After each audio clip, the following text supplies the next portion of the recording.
दोस्तों इस वीडियो में हम आपके साथ डिस्कस करेंगे टीएसएल की तरफ से एक बहुत बड़ा अपडेट आया है रिगार्डिंग अपकमिंग जेकेएसपी एग्जाम्स। तो आप ये वीडियो क्लिप देखिए, उसके बाद बात करते हैं और कमेंट में राय जरूर बताइए।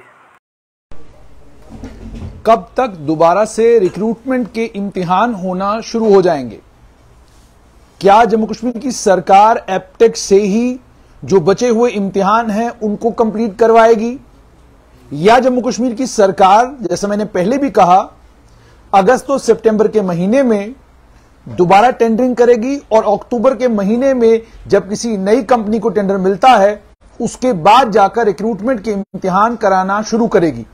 क्या होगा? इस चीज ने बच्चों को जबरदस्त परेशानी में लाकर खड़ा कर दिया है। मैं सोशल मीडिया के ऊपर ट्रेंड्स देख रहा हूं, सोशल मीडिया के ऊपर कमेंट्स देख रहा हूं, उन सबको जब आप पढ़ते हैं तो आपका दिल पसीज जाता है। कल एक बच्चे से मुलाकात हुई, उस बच्चे ने अपनी कहानी सुनाई। उसने कहा कि पहली बार जब रिक्रूटमेंट का इम्तिहान हुआ मैं उसमें भी सिलेक्ट हुआ, दूसरी बार रिक्रूटमेंट का इम्तिहान हुआ मैं इसमें भी सिलेक्ट हूं, लेकिन दोनों बार पहली बार इम्तिहान को स्क्रैप कर दिया गया और दूसरी बार यह इम्तिहान इस समय जो है जम्मू कश्मीर लद्दाख हाई कोर्ट में है। कोर्ट जब इस मामले की सुनवाई करेगा और इस मामले का वहां से निपटारा होगा, उसके बाद जाकर पता चलेगा कि हमारा रिजल्ट निकलेगा या नहीं निकलेगा। उस बच्चे ने एक और चीज कही, उसने कहा जितनी सरकार नॉन सीरियस नजर आ रही है और जिस तरीके से सरकार इस सारे मुद्दे को अप्रोच कर रही है वो साफ तौर पर यह दर्शाता है कि सरकार को ना तो बच्चों से कोई लेना देना, ना एस्पिरेंट्स से कोई हमदर्दी और ना ही इस बात की कोई फिक्र है कि जिस रिक्रूटमेंट ड्राइव को उनने तामझाम के साथ ढोल नगाड़े के साथ शुरू किया था वो रिक्रूटमेंट ड्राइव बीच रास्ते में बंद हो चुकी है। उस रिक्रूटमेंट ड्राइव को दोबारा से शुरू करने की ना तो जेकेएसएसपी में हिम्मत है ना ही ताकत है। ये बातें सब उस बच्चे ने कही। उसके बाद उसने एक और इंपॉर्टेंट चीज कही, उसने कहा वक्त जो गुजर रहा है, इस वक्त के गुजरने का मतलब यह है कि हमारी उम्रें आगे जा रही हैं। जहां तक पब्लिक सर्विस कमीशन का ताल्लुक है, कितने लोग हैं जो पीएससी के जरिए सिविल सर्विस में जाएंगे? 200, 250, 300। लेकिन जब आप Jammu Kashmir service selection board को देखते हैं 3000, 4000 लोग, 5000, 10,000 इतने लोग जो हैं वो रिक्रूट हो रहे हैं। उन्होंने कहा जब यही एजेंसी रिक्रूटमेंट बंद करके बैठ जाए, कोई इम्तिहान न ले और इंतजार करे उन इम्तिहानों को कराने के लिए कोर्ट के फैसले का, जिन इम्तिहानों को कराने के लिए कोर्ट ने कोई रोक Jammu Kashmir service selection board के ऊपर नहीं लगाई है। आपको याद होगा कि अकाउंट असिस्टेंट फाइनेंस के इम्तिहान होने थे, उसके लिए बाकायदा डेट निकली, सब कुछ हुआ, कैलेंडर निकाला गया। एग्जाम कैलेंडर के निकालने के बाद बच्चों ने सड़कों के ऊपर आकर हंगामा किया।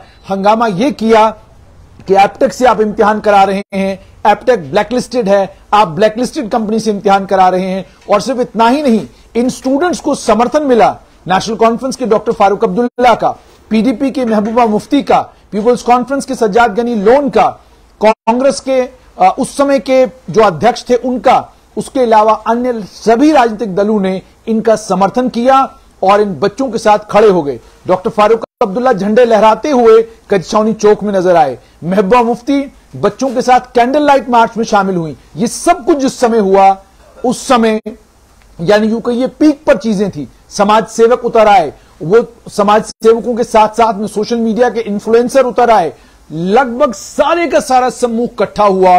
डेमोक्रेटिक आजाद पार्टी के नेता सड़कों के ऊपर, पहले स्टूडेंट्स ने ही एग्जाम पोस्टपोन कराने की मांग की, जब तक उन्होंने यह भी कहा कि जब तक एप्टेक का फैसला न हो एग्जाम ना लिए जाएं, ये स्टूडेंट्स ने उस समय कहा था।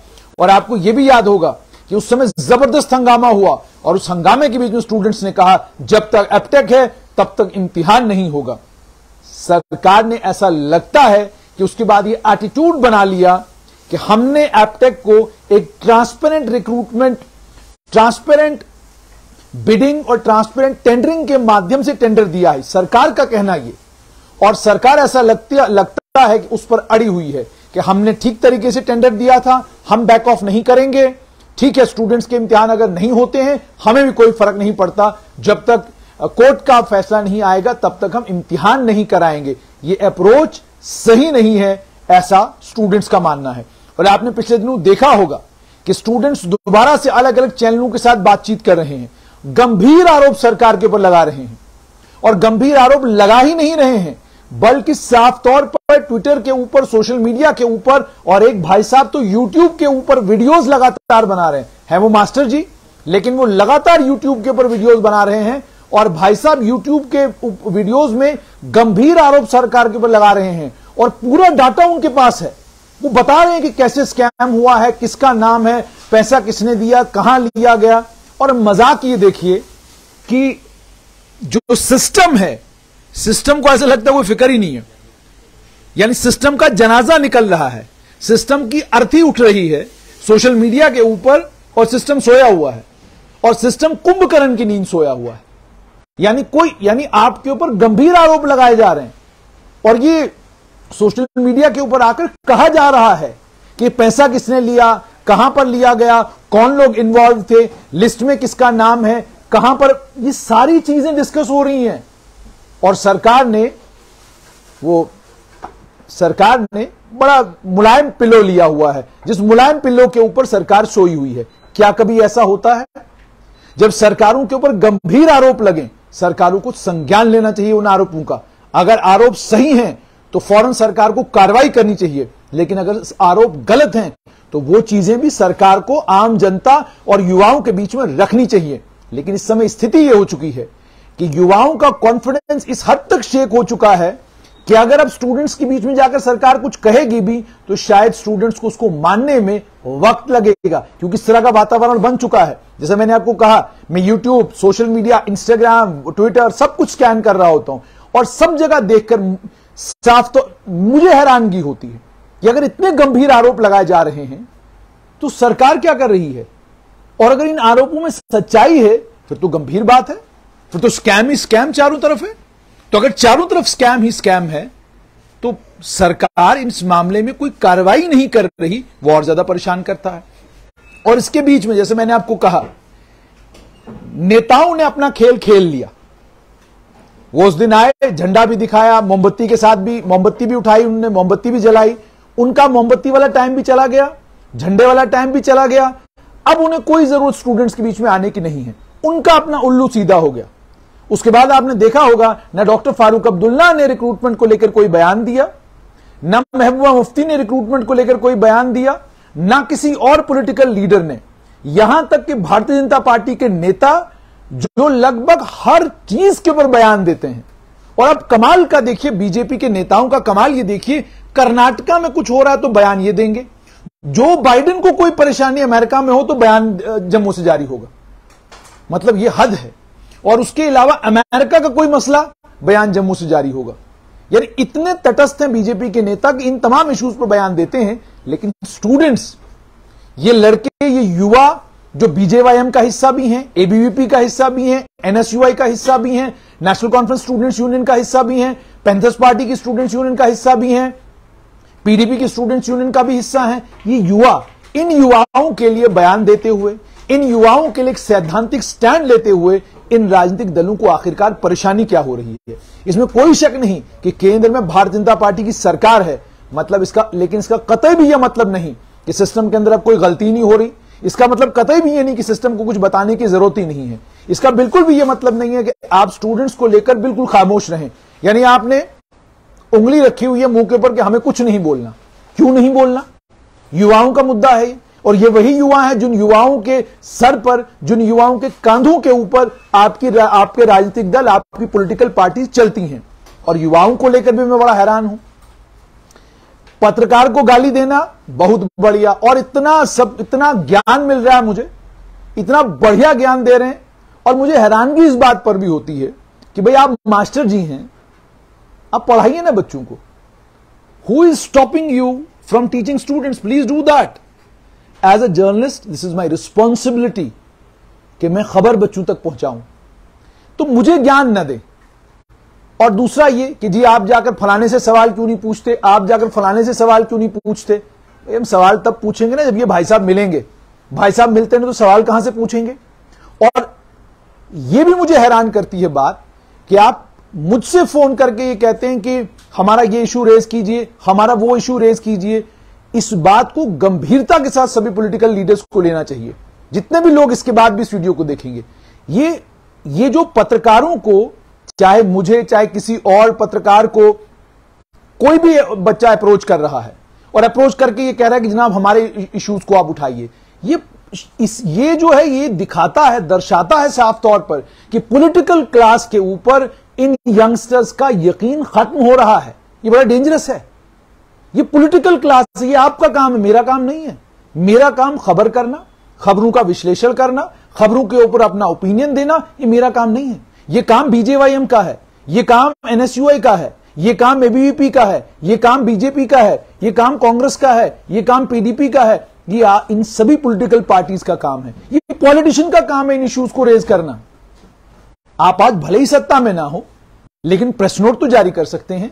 आप आज भले ही सत्ता में ना हो, आपकी यूथ विंग सड़कों के ऊपर आके हंगामा तो कर सकती हैं। तो ये काम आपका है, आपका काम सबलेट आपने हमें किया हुआ है। और पढ़े लिखे बच्चे, आप कहते हो हम बड़े क्वालिफाइड हैं, आप कहते हो हम पीएचडी हैं, आप कहते हो हमारी मास्टर्स फलाने में है, धमकाने में है। भाई अगर आप इतने पढ़े लिखे, समझदार, सुलझे हुए बच्चे हैं, तो क्या आपको नहीं पता सिस्टम में कौन आदमी कितना ताकतवर है? पॉलिटिशियन की बात सरकार ज्यादा गंभीरता के साथ सुनती है, पत्रकार की बात भी सुनती है, मगर पॉलिटिशियन जो है वो इस डेमोक्रेटिक सिस्टम का सबसे इंपॉर्टेंट इंस्ट्रूमेंट और सबसे इंपॉर्टेंट एलिमेंट है। उसकी बात ज्यादा गंभीरता के साथ सुनी जाती है। वो किसी इशू को रेज करता है, उसे बहुत ज्यादा गंभीरता के साथ सरकार देखती है। एक मिसाल दूंगा मैं आपको। सरकार ने पिछले दिनों फॉर एंटी एनक्रोचमेंट ड्राइव शुरू की। उस एंटी एनक्रोचमेंट ड्राइव में जब कुछ बड़े घरों के ऊपर सरकार ने घाटी में हाथ डाला तो क्या हुआ? पूर्व मुख्यमंत्री उमर अब्दुल्ला ने प्रेस कॉन्फ्रेंस की, पीपल्स कॉन्फ्रेंस के चेयरमैन सज्जाद गनी लोन ने प्रेस कॉन्फ्रेंस की, पीडीपी की नेता महबूबा मुफ्ती ने प्रेस कॉन्फ्रेंस की। उसके अलावा सैयद अल्ताफ बुखारी ने ट्वीट किया, उन्होंने प्रेस कॉन्फ्रेंस में भी बात की, और उसके अलावा बाकी पॉलिटिकल पार्टीज, कांग्रेस ने भी इस पर बात की। क्या हुआ? एंटी एनक्रोचमेंट ड्राइव रुक गई। तो मतलब क्या समझ में आया कि पॉलिटिशियंस को जो चीज सूट करती है, जो उनका वोट बैंक है, जब बात उनके घर तक पहुंचती है तो वो फौरन प्रेस कॉन्फ्रेंस करते हैं। लेकिन चूंकि उनके किसी बच्चे को जेकेएसएसबी का इम्तिहान नहीं देना, इनके किसी बच्चे को जेकेएसएसबी की नौकरी की जरूरत नहीं है, इन्हें बनना पॉलिटिशियन है ना जी, इनकी रिटायरमेंट की बात है, उनके बच्चों नहीं वहां बैठना है, तो ये क्यों जेकेएसएसबी का फॉर्म भरेंगे?